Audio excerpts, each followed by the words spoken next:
powerful enough to shape the world. Until they lied to me. And No servers, no lobbies, no one yelling in your headset. Just you and a world that's yours alone. These are the upcoming single-player games heading to Switch.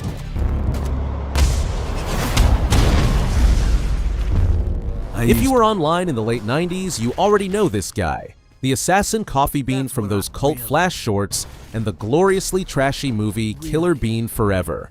Now he's getting a real game, a third-person roguelike shooter where the story is procedurally generated and you spend every run tearing apart the shadow agency that betrayed him.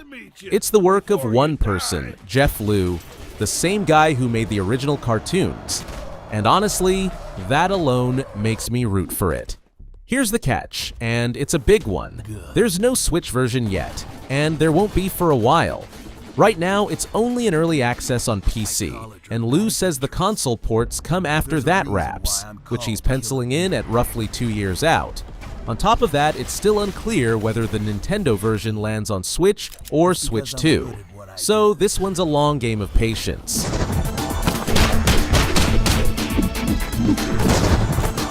I used to be an assassin for the Shadow Agency. An international. This is the one Life Sim fans have already emptied their wallets for. It's the third My Time game from Pythia, the studio behind Portia and Sandrock, and this time, you're the governor of a brand new frontier settlement, built up from nothing more than 300 years after the world fell apart. You recruit settlers, lay out infrastructure, tame the wilds, romance a few locals, and if you'd rather not do it alone, you can pull in up to 3 friends. The Kickstarter pulled in over $1.5 million, so expectations are sky high. 2 honest notes though. It's a Switch 2 exclusive, so don't wait for it on the original Switch, it isn't coming there. And it already slipped from 2026 into 2027, while the studio quietly rebuilt the whole art style towards something more realistic with motion capture. That last part makes me a little nervous, because the cozy, cartoonish look was half of what made the series charming.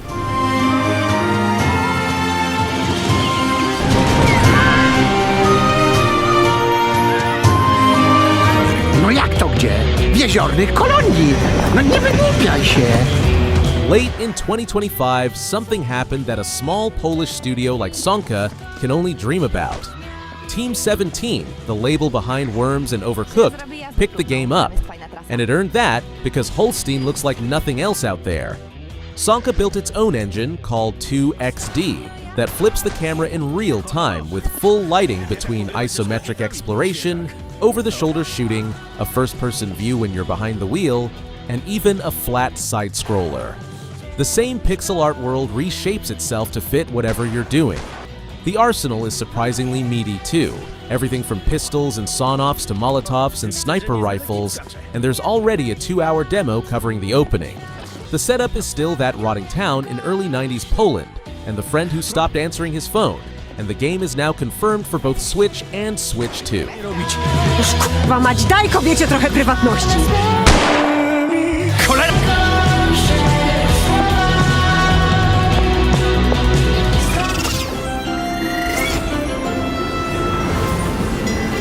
Picture a hotel management game drawn like it wandered out of a Studio Ghibli film, and you've basically got the vibe of this one from Polish team Ancient Forge. You inherit a run-down intergalactic hotel drifting through the stars and slowly turn it into a 5-star stop for alien guests. Rooms snap together with modular building pieces. Your staff is a crew of oddball aliens who each have their own knack. And there's cooking, decorating, and a warm, nostalgic mood that the cozy crowd eats up. There's a demo on Steam already, and it looks lovely. But let's be real, the cozy management space is stuffed right now, and pretty visuals alone won't cut through it. It's also in early access on PC first, and the Switch version is tied to the full console release, which so far is just a loose 2026 window with no actual date.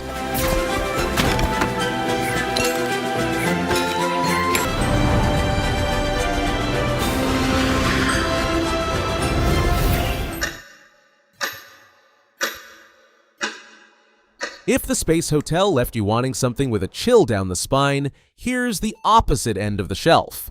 The Heirloom is a 2D story-driven thriller with light puzzles, where 16-year-old Marla and her little brother Jack are sent, after a family tragedy, to live with the one relative they have left, a bitter old man guarding a dark secret about his house. They wash up on a nearly empty island off the Scottish coast, and the whole thing drips with the atmosphere of the Hebrides and old folklore, while you make choices that actually shape where the story goes. The developer is tiny, a studio called Babooby, and that's both the appeal and the worry. Understood. Prepare the ship for departure.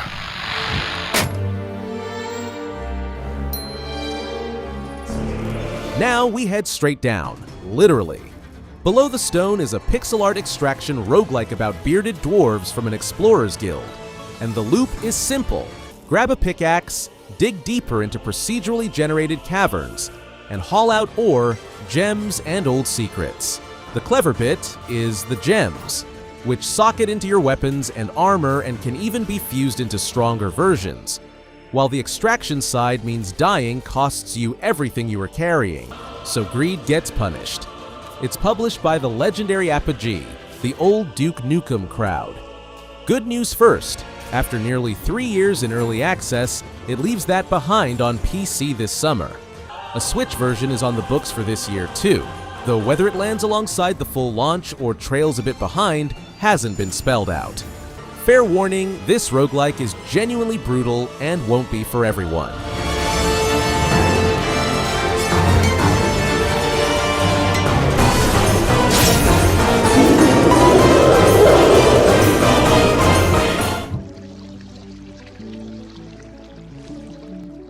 After all that dwarven cruelty, you'll want to exhale, and Spilled is the perfect place to do it. It's a tiny, gentle cleanup game where you pilot a little solar-powered boat around polluted water, scooping up oil and trash, rescuing stranded critters, and upgrading your ride as you go. The origin story alone is worth the price of admission. It was made single-handedly by a Dutch developer named Lente, who built it while living on a houseboat. And that nautical soul really does come through.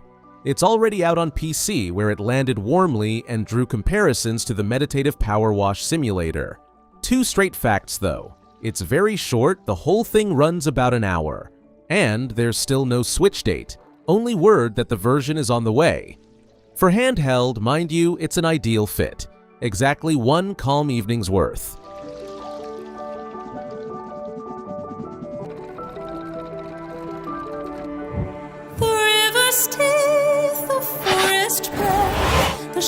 Here's a game I can't describe without grinning, because the concept is completely unhinged. Bogdan's Cross is an action-adventure set during the Crusades, where a humble shepherd boy rises to become a legendary Templar, battling enemies, solving puzzles across gorgeous medieval landscapes, and rubbing shoulders with real historical figures. Sounds serious enough, right? Except the hero is a literal giant teddy bear. That collision between a grim historical setting and an adorable plush knight is exactly what grabs your attention, even if the question of why he's a bear never actually gets answered. It's essentially a one-man project from developer Federico Brezer, running on Unreal, and the ambition clearly outstrips the experience so far. That is irrelevant. No one is. We are not chosen because... Another solo effort, but a completely different mood. The Secret of Crystal Mountain is a 3D platforming adventure with RPG touches that Chris Rosenthal at Revolutron has been building alone for around 3 years. You play a delivery cat named Maroon, tasked with carrying a letter to the peak of Crystal Mountain Isle, once the source of all the world's magic and now fading in the wake of a war. There's a puzzle box island to explore by running, climbing, gliding, and sword fighting. And if you want a calmer time, you can switch off combat damage entirely. Rosenthal wears his inspirations openly, naming Zelda and Tunic, and the demos it shows went over well. The dates are the problem. It's slid from late 2025 to 2026, and the official word now is 2027, even though some writers who played it still say late 2026. That kind of disagreement usually means the finish line is still a long way off.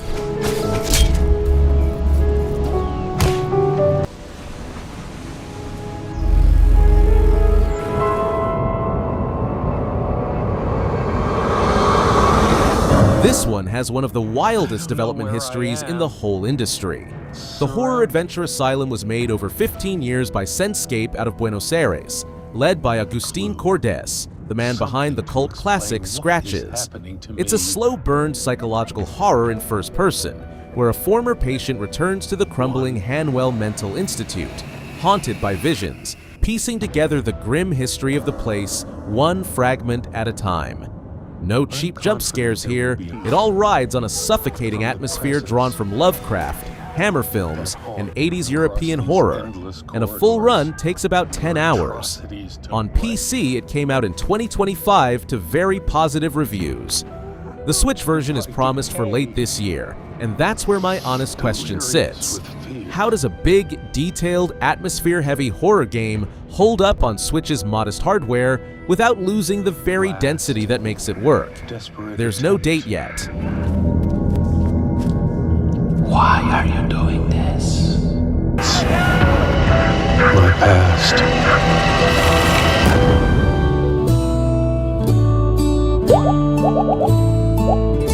Funny enough, the next game comes from Soedesco, the same publisher as the grim Asylum, and yet in mood, they're polar opposites.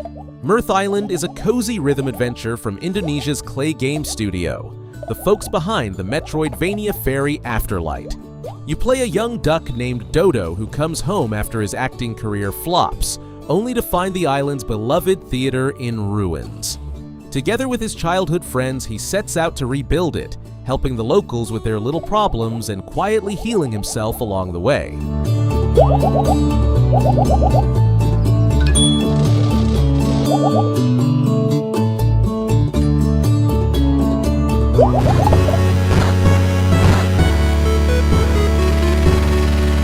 Let's finish on a high. Wolfhound is a Metroidvania set in a World War II that took a hard left into science fiction, made by BitKid, the studio JRPG adjacent players know from Chasm. A captain nicknamed Wolfhound drops onto a mysterious island in the Bermuda Triangle where a hidden Nazi base sits, and he lands in a nightmare of mutants, zombies, and other horrors cooked up by a mad Dr. Steiner. You'll wield flamethrowers and a railgun, and get around with a jetpack and gravity boots, all wrapped in honest 8-bit NES-style pixel art. Right down to an optional CRT filter and a chiptune soundtrack.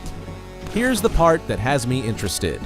Chasm annoyed a lot of people with its procedural generation, which made its world feel samey.